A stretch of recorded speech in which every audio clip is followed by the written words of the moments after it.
It's November 2006. J.K. Rowling is working in secret on the final chapters of Harry Potter and the Deathly Hallows in a hotel room in Edinburgh.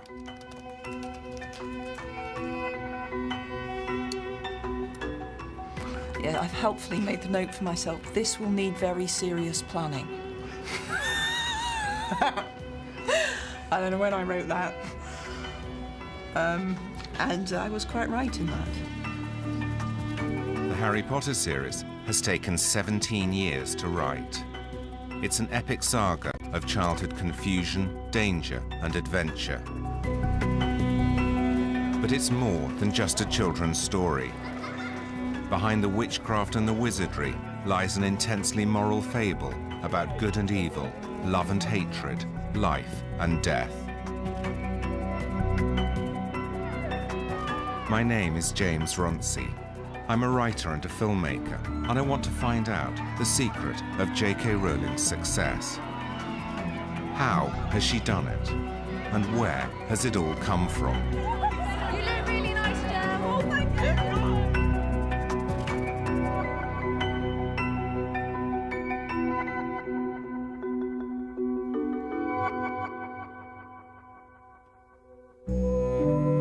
This is J.K. Rowling's country house in Perthshire.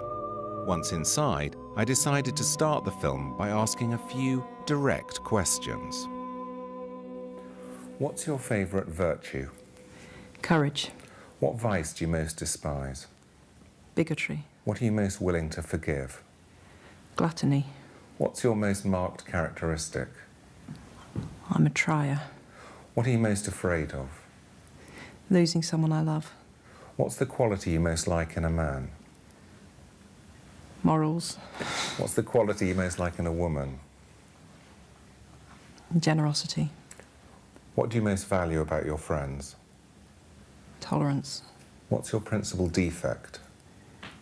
Short fuse. What's your favourite occupation? Writing. What's your dream of happiness? Happy family. The desire for a happy family comes, in part, from a difficult childhood. Like her orphaned hero Harry Potter, Joanne Rowling was brought up on a suburban British street, first in Yate, just outside Bristol, and then a few miles down the road in Winterbourne. The house even had a cupboard under the stairs. But unlike Harry Potter, Jo wasn't made to sleep there.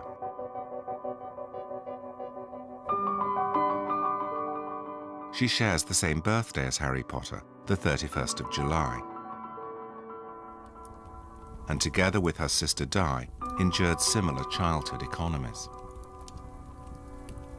What were your haircuts like? Oh, that's just wrong. They were terrible. That, honestly, this They is were child abuse. They were terrible. I don't want to show it, though.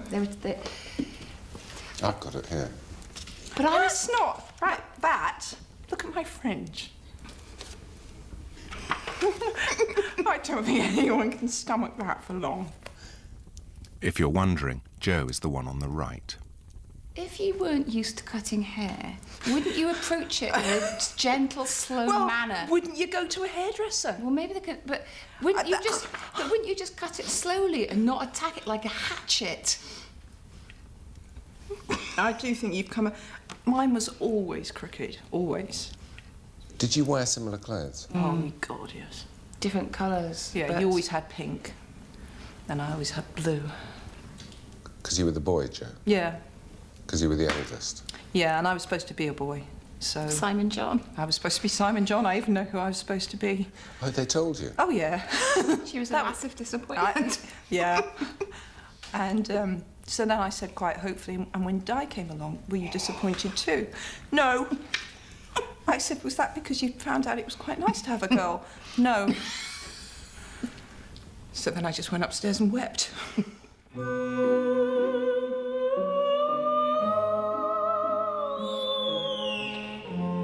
When Jo was 9 years old, the family moved to a village outside Chepstow on the edge of the Forest of Dean. Here was a location that offered a whole range of imaginative possibilities, magical creatures, mystery and intrigue. I'm very drawn to forest, and it's my favourite part of the Hogwarts grounds. The advantage of a forest is it can be so many things. It can be a place of enchantment. You never imagine a crowd in a forest, it's a solitary place. Is it because it used to be a place of shelter and safety to us, I suppose? So I think I'm very drawn to them, even though they can be spooky. Jo wrote stories from an early age. There was resonant material all around her. She even lived next door to a graveyard. The family lived in this house. Jo and her sister Di earned extra pocket money as part-time cleaners of St. Luke's Church. I cannot overstate how cold it got in this church in winter when we were cleaning it. It was freezing for £1 each. It's tragic, really.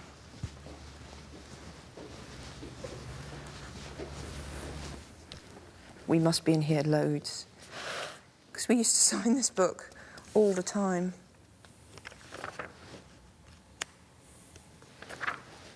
Oh, God, I know. Oh, look, it's me. There I am.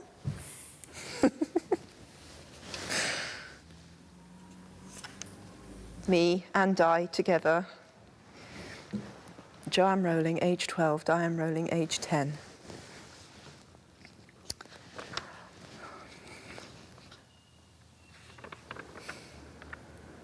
It's a name I stole for Harry Potter, for an unpleasant character as well. Hide the book, lock it away. Forgotten about that. Yes. Jo was the only member of the family to attend church services regularly and was baptised here at the age of 11. Do you believe in God? Yes. I do struggle with it. You know, I couldn't pretend that I'm not doubt-ridden about a lot of things, and that would be one of them, but I would say yes. Do you think there's a life beyond this of some kind? Yes, I think I do. Jo's religious belief and her thoughts about love, death and the afterlife were severely tested when her mother was diagnosed with multiple sclerosis in 1980.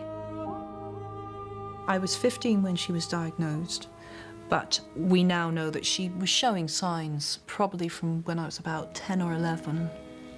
She would have odd losses of feeling in limbs, her balance actually was poor for a long time.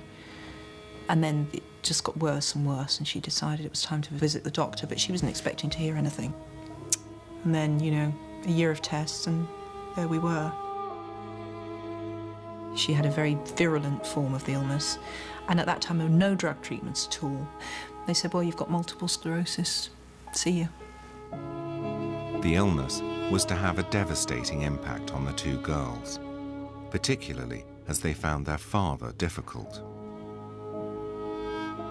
One of the reasons Harry Potter is so full of idealised father figures, Hagrid, Dumbledore and Sirius Black, is that Jo's relationship with her own father was far from ideal. I was very frightened of my father for a very long time, but also tried, well, it's a common combination, isn't it? I also tried desperately to get his approval and make him happy, I suppose. And then there came a point, quite shamingly late in life, where I couldn't do that anymore. And so I haven't had any contact with my father now for a few years.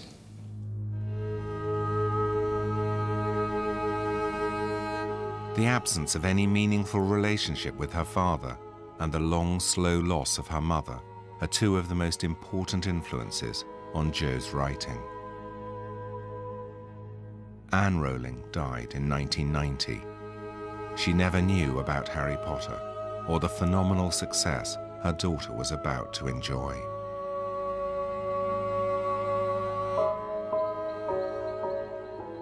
The death of Joanne Rowling's mother was to have a profound effect on her writing. In many ways, the whole of Harry Potter is one giant attempt to reclaim a childhood.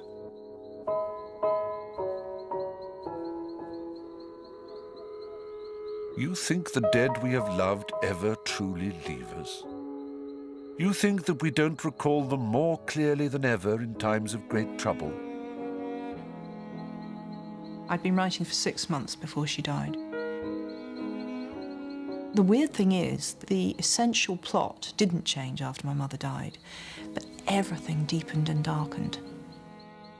Harry was always going to lose his parents, and it was always going to be a quest, really, to avenge them, but to avenge everyone against this creature, this being who believes that he can make himself immortal by killing other people.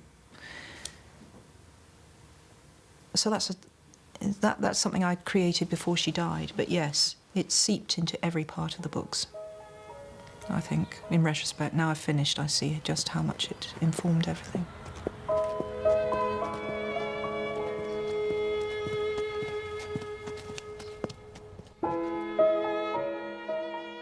Was she the first person you saw dead? No, because I didn't see her dead, which was in deference to my father's wishes. I wanted to see her, and he didn't want me to see her, and I mistakenly, as I look back, I agreed not to, and I really deeply regret that. I really, really, really wish I'd seen her. It didn't matter what she looked like, it would have made it easier.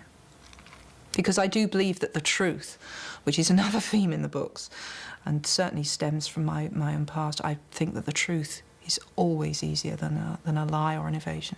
Easier to deal with, and easier to live with.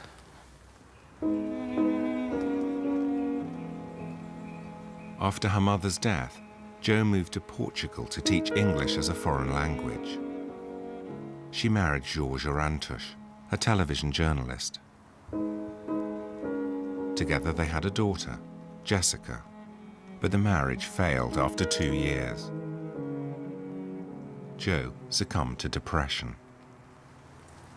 I'd had a short and really quite catastrophic marriage, and I'm left with this baby, and I've got to get this baby back to Britain, and I've got to rebuild us a life. And adrenaline kept me going through that, and it was only when I came to rest that it hit me what a complete mess I had made of my life. And that hit me quite hard.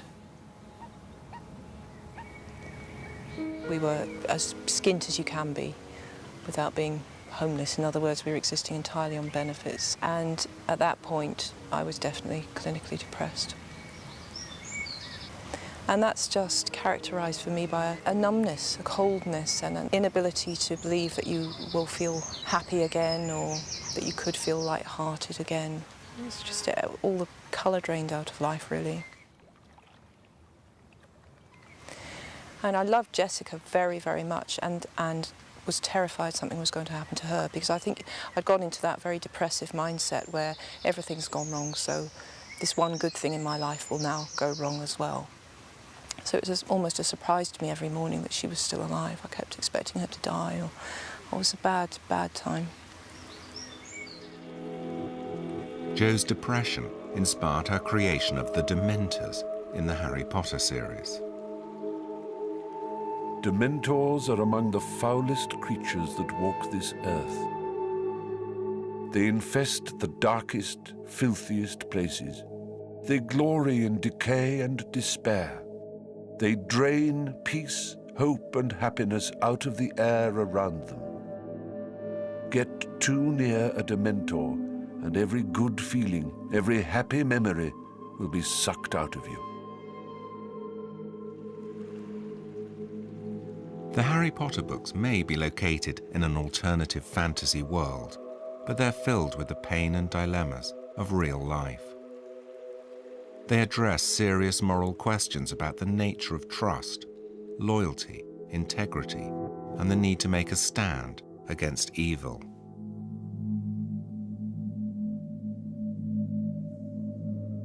Through the series, Harry Potter has to learn what it means to be a force for good against the dark arts of Lord Voldemort.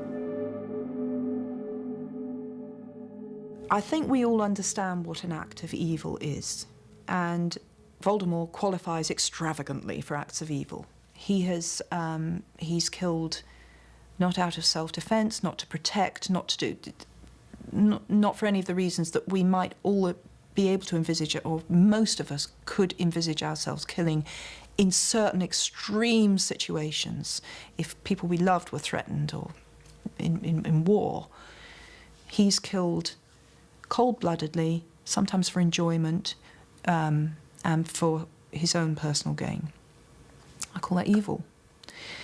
And yes, at the end of the book, you have a clash of two utterly, utterly different, again, for want of a better word, souls.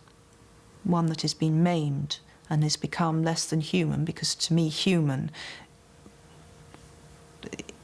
includes the capacity to love, and Voldemort has deliberately dehumanized himself. And this flawed, vulnerable, damaged, and yet still fighting, still loving, still daring to love and daring to hope soul, which is Harry. And they meet and they clash, and it's what happens when they clash that gives us our denouement.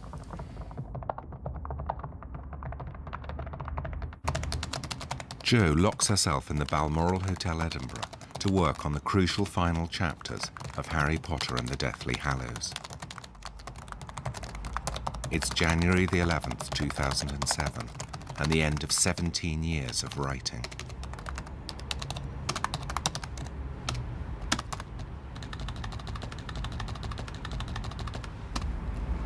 Yeah, I think I've finished.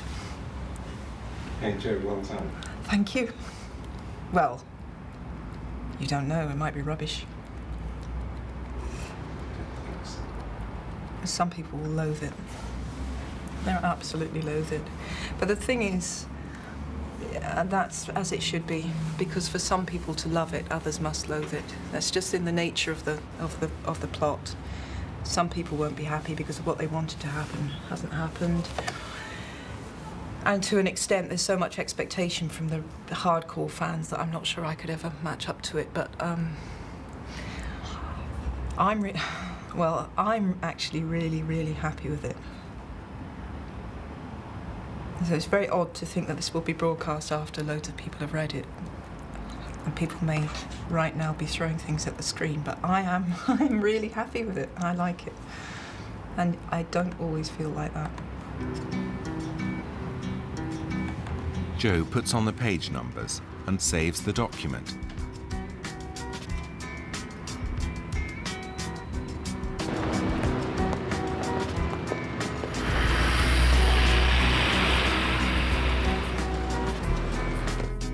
It's almost impossible to describe the level of expectation surrounding this one woman as she goes through the final stages towards publication.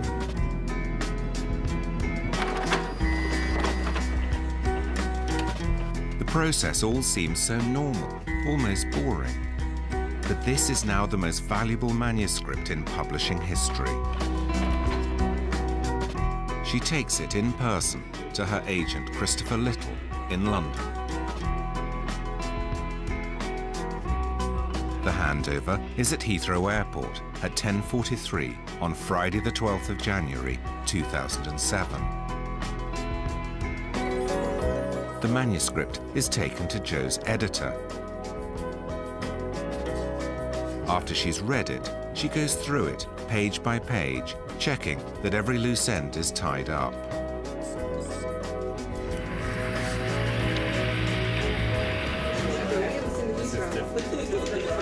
The publishers plan the book launch, and discussions concern how many copies J.K. Rowling will be able to sign. A signing that will happen at midnight on publication day, but this will be about somewhere between, well, about 2,000 children, for argument's sake. Jo's agreed to sign for 8 hours. Yes, she has. midnight to... You can't get that many people in anywhere. Everyone here is forbidden to reveal anything about the plot to anyone. We want everybody to get the book at the same time, and then everybody will know what happens at the same time, depending on how fast they read, of course. So you're not going to tell me what happens? Not going to tell you what happens. Can't tell you what happens. Be shot. Would you lose your job if you told me what I happened? can't tell you that, James. Well, well, Mr. Potter, the whole thing starts with the tale of the three brothers. On April the 23rd, Stephen Fry records the audiobook. The stuff was quite disgusting, as though someone had liquidized bogey-flavoured every flavour beans. He poses with Joe for photographs. The big eyes are great, Stephen.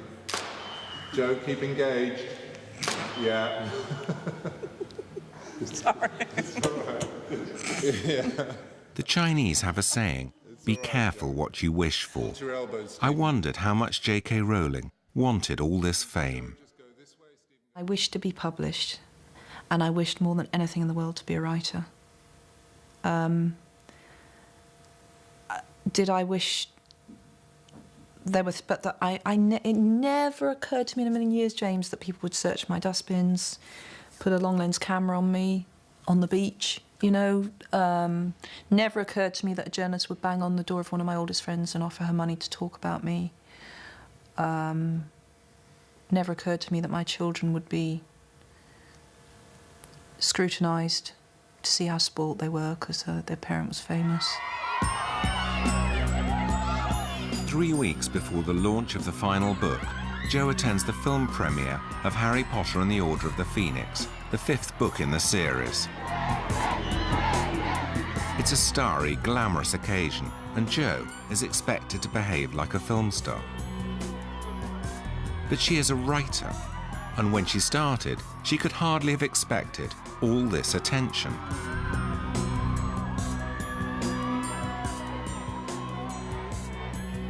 What about the razzmatazz and all that stuff? Well, some of it's fun, and some of it's frankly horrible. The fun bits are when you get to talk to people who have read your books. That's always great. What I find difficult is the kind of stagey midnight moment business. Because I'm not very good at it. I don't think that makes me a better person because I'm not good at it, I hasten to add, but I'm not good at it. I'm not a natural ta-da kind of person. I get all uptight about having to do that sort of stuff, and I feel like a prat. Just to your right, please. Can I get... People definitely expect you to be visibly enjoying yourself. And I think Quentin Crisp said that was the secret to being good on television. Just look happy to be there. And I haven't always looked happy to be there. In fact, sometimes I've looked bloody miserable to be there. And I know that that's not televisually good, but, you know, I've got better. I'm having quite a good time here. In a factory in Suffolk, under conditions of extreme secrecy, the book is being printed.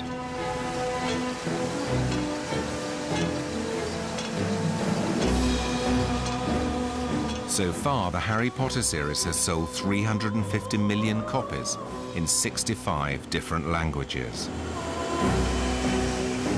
The conclusion to the series is about to become the fastest-selling book in history.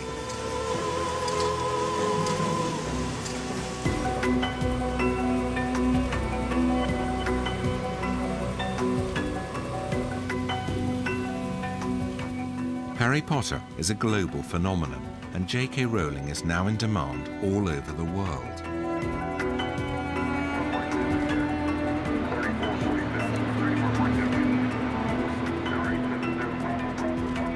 It's clearly a story with a happy ending. Here she is with her husband Neil on a private jet her publisher has hired for them. He's a doctor. They married in 2001 and have 2 children, David and Mackenzie. I wondered what their marriage was like and if there were tensions.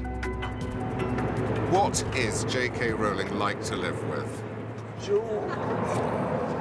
Tell the truth. Yeah, I'm going to tell the truth. Excellent. You, Joe detaches us. When she becomes very stressed, she'll detach herself and only trust one person, and that's herself.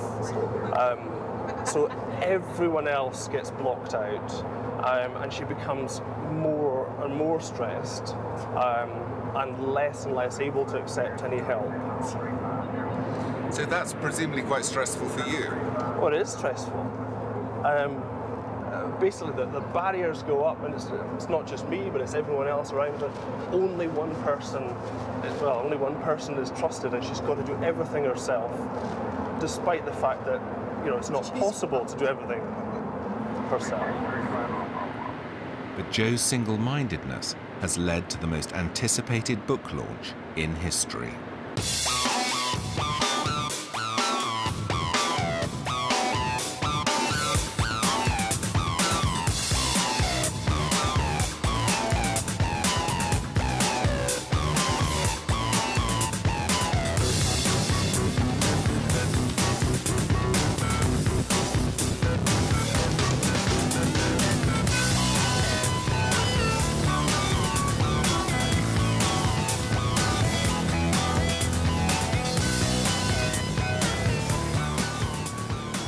On July the 20th, 2007, at the Natural History Museum in London, 1,700 people, picked out of a lottery of 90,000 applicants, await J.K. Rowling's arrival. You know, millions of fans are waiting for this book all over the world. How do you deal with that level of expectation? It swings between, on this book, thinking, it's the best I can do, it's how I always planned it to end, so that's going to have to be good enough. And occasionally you think, how can I ever live up to this? 2 hours to go. Jo's in her car on the way to the launch. I can't believe I'm here. I'm even more excited than I thought I would be. Do you know, queuing in Piccadilly 2 days ago from Belgium. I also really, really want a cigarette right now. And when I said that to Neil, he said, have you got one? And I should have done, but then I would have been hooked. Tomorrow I'd have gone out and bought 20. I can't smoke. With me, it's 40 a day or it's nothing. The book is embargoed until 1 second past midnight. At that point, J.K. Rowling will open Harry Potter and the Deathly Hallows and begin to read.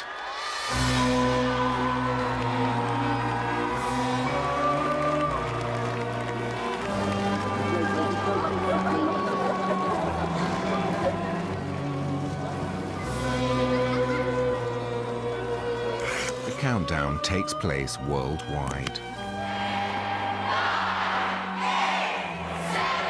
6!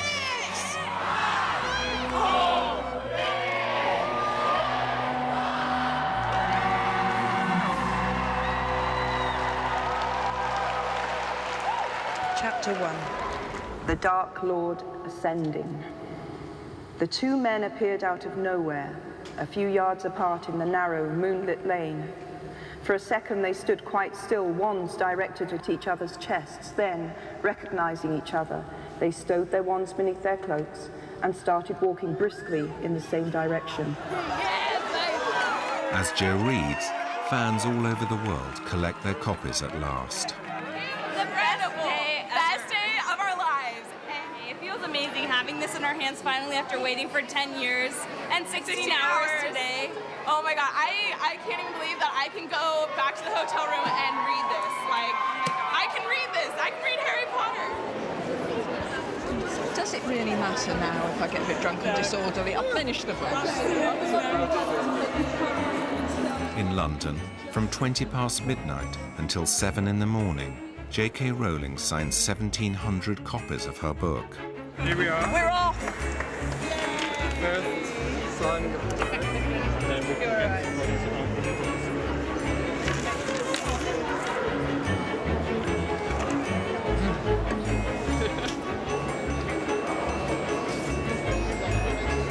Do you know what, Hugo? You will find someone who is called Hugo in this book.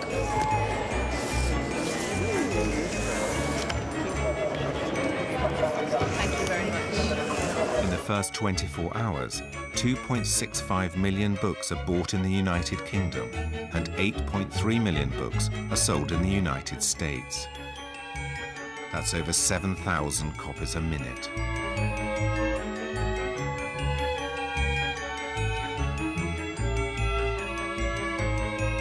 What readers find at the end of the last book is that this has been a story about the redemptive power of love. But if you don't want to know the ending, this is the time to look away for a couple of minutes.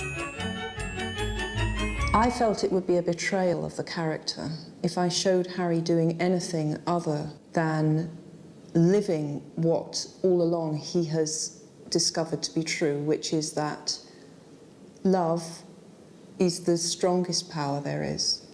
And I thought a lot about people who had been through terrible things like wars, and having to come home and rebuild and espouse normality after seeing horrors has always seemed to me to be such a courageous thing to do.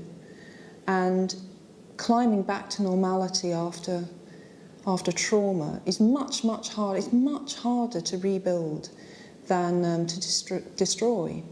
In some ways, it would have been a neat ending to kill him, a neater ending to kill him, but I felt it would have been a betrayal because I wanted my hero, and he's my hero, to do what I think is the most noble thing. So he came back from war and he tried to build a better world, I suppose, corny as that sounds, both on a small scale for a family and a larger scale.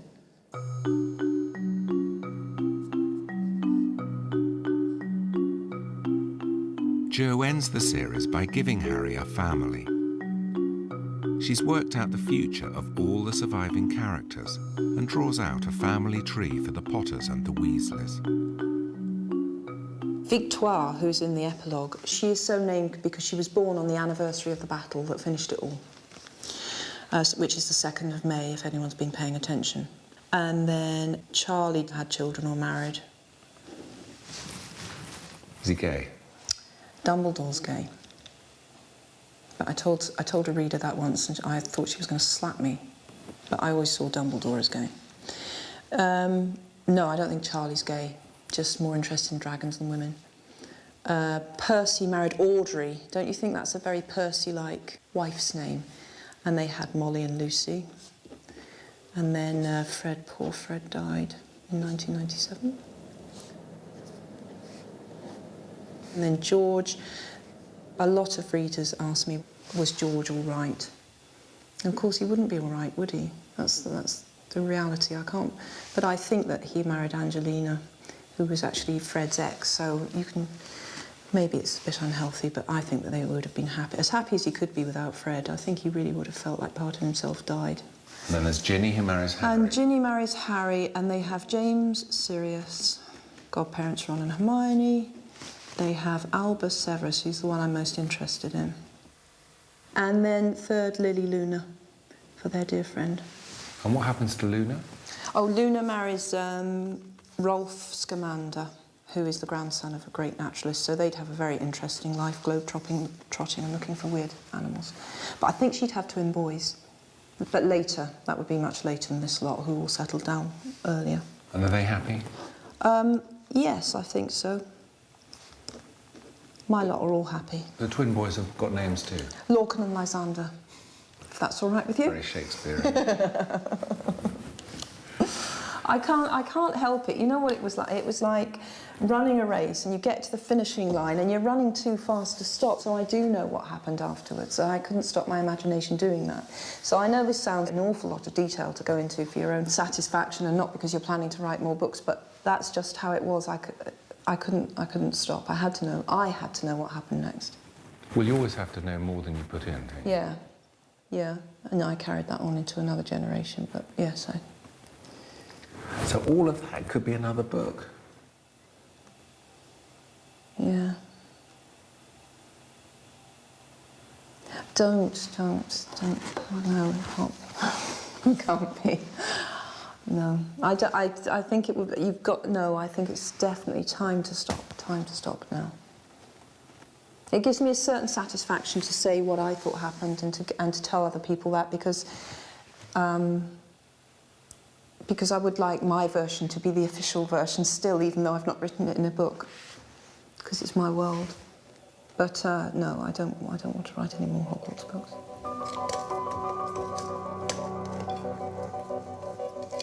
It's clear that Jo has come to the end of a massive piece of writing.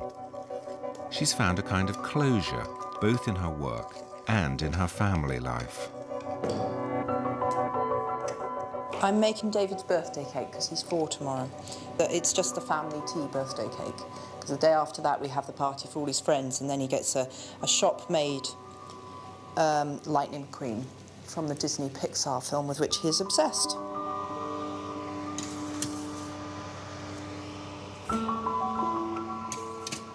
Baking really reminds me of my mother. She made fantastic cakes, so that really makes me feel like I'm doing the proper motherly thing when I'm making birthday cakes. And David really likes my cakes, particularly. Did you grow up with the smell of baking? Yeah, my mum was a good cook, but she didn't get to stretch her wings much because my father greatly mistrusted foreign food. But on cakes and buns and bread, she was fantastic, and that was permissible, so that's where she got to show her paces, as it were. The memory of childhood is clearly one of Jo's main themes, but now that both she and Harry Potter have families, has she lost her principal inspiration? I'm happier now than I've ever been in my life. I'm happier now than I was as a child, teenager, young adult. You know, I think middle age is probably going to be my time. If her life and her writing have been some kind of struggle for completion, and she's now found it, what, if anything, is she going to do next? Has she written her last book?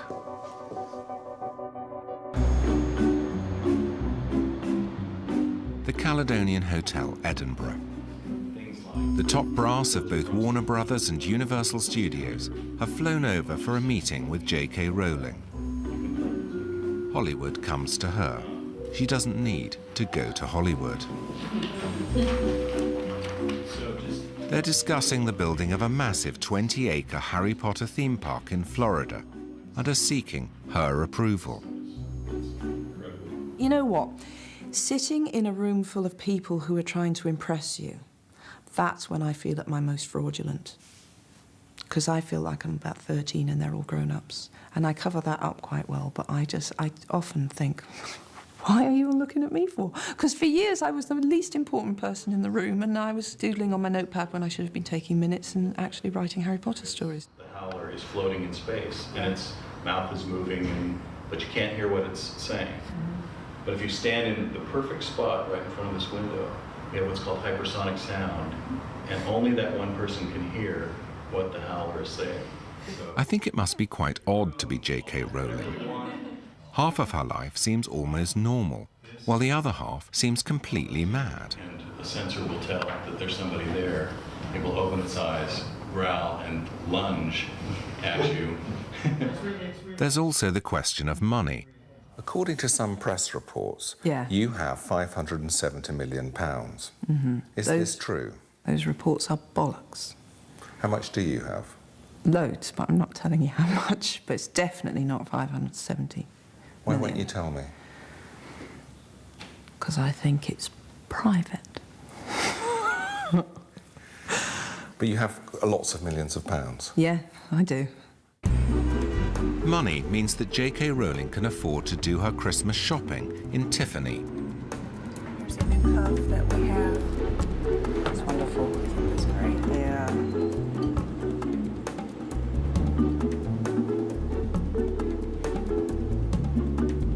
She also allows herself one particular indulgence: shoes.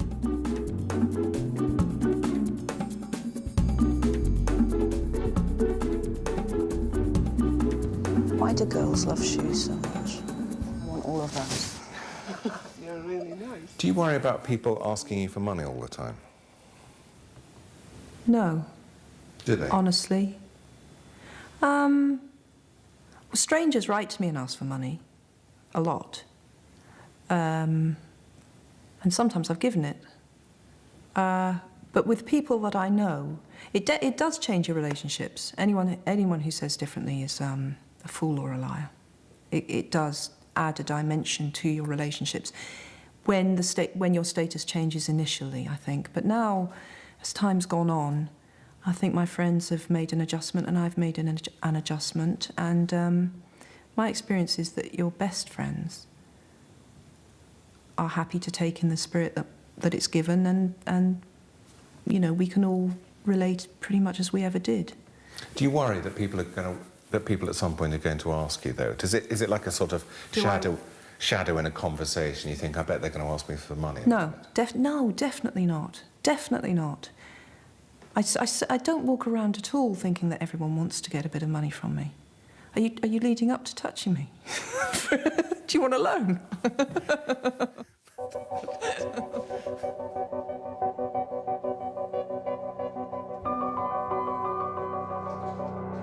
Every week, Jo Rowling receives up to 1,500 letters, either from fans or from people asking for charitable donations. That's over 75,000 letters a year.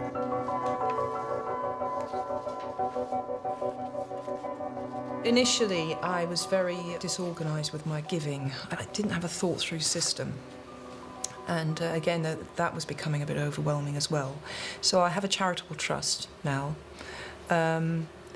And we've refined the objectives of the trust, which was a very useful exercise. So the trust, it does multiple sclerosis research, and that's one side of what it does. And then it mainly targets projects, large or small scale, that are to do with the alleviation of social deprivation, with a particular emphasis on women's and children's charities. As we discussed. Yeah, so I'm saying OK to that point, not to the other point. OK. I become very angry when it comes to issues concerning social deprivation and social exclusion.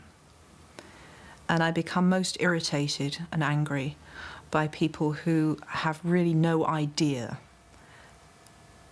how it feels to exist in poverty and how disadvantage cast an sometimes irreparable blight over people's lives. And I'm aggravated to real fury by the fact that there is a section of our society that can't join the dots and doesn't see how issues that affect even them, their safe lives, such as crime and drugs, things that touch the middle classes, have their roots often in terrible injustice. And it's amazing how people can't and don't care enough to try and redress some of those issues. Those things make me very angry.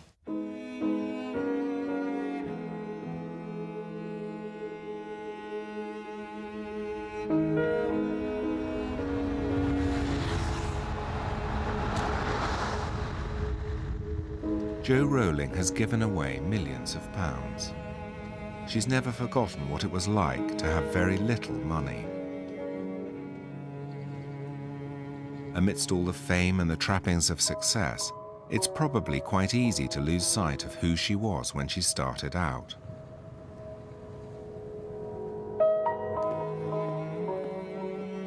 So I wanted to take her back to her old flat in Leith, where she finished the very first Harry Potter book, and find out what her life had been like then. It's only a few miles from her main house in Edinburgh, but this is the first time she's been back.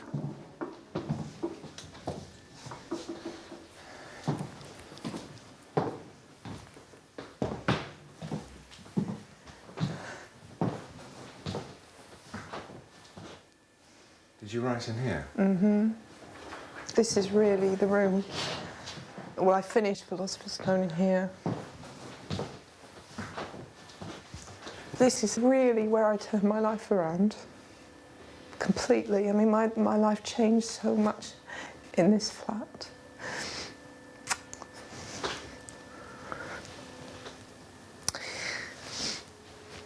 I feel I really became myself here, in that everything was stripped away. I've made such a mess of things, but that was freeing. So I just thought, well, I want to write. So I write the book. And what is the worst that can happen? It gets turned down by every publisher in Britain, big deal. So, you know, it's really back to the old time here.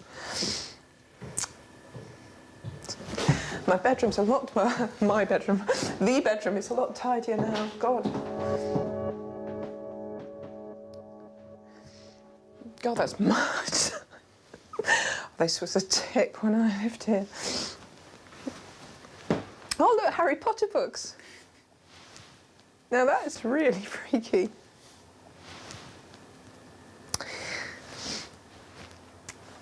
And for years now I felt like if it all disappeared, and some days I do feel like, is it real? Then this is where I would come back to, you know, this would be my baseline, I'd be back in Leith. And obviously if I'd known that 10 years, well, was it, yeah, 10 years on, I'd come back here with a film crew and there would be my published books in someone else's bookcase in this room. I mean, it's really incredible to me. It really, I mean, yes.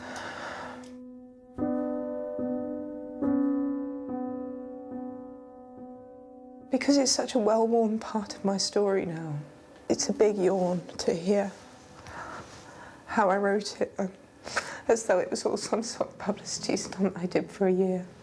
But it was my life, and it was very hard. And I didn't know there was going to be this fairy tale resolution. And coming back here is just full of ghosts.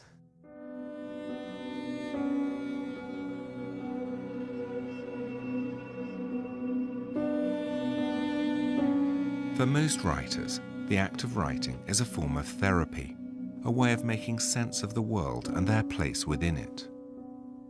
Now, Jo Rowling is writing again.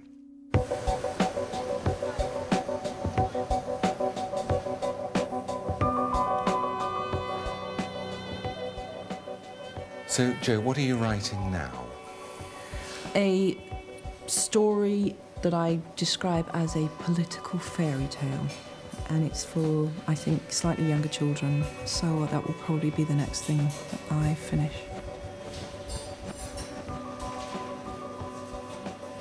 I'm not in a mad hurry to publish. I would like to take my time. Why? Because I've lived with deadlines for 10 years and I'm currently able to luxuriate in the fact that no one's really expecting it, no one knows anything about it, so I feel as though I've gone right back to the beginning where I was on Philosopher's Stone when it was my private world, and I'd really like to enjoy that sole possession for a while. Political fairy tale, that's all you're prepared to say? I think that's quite a lot, James.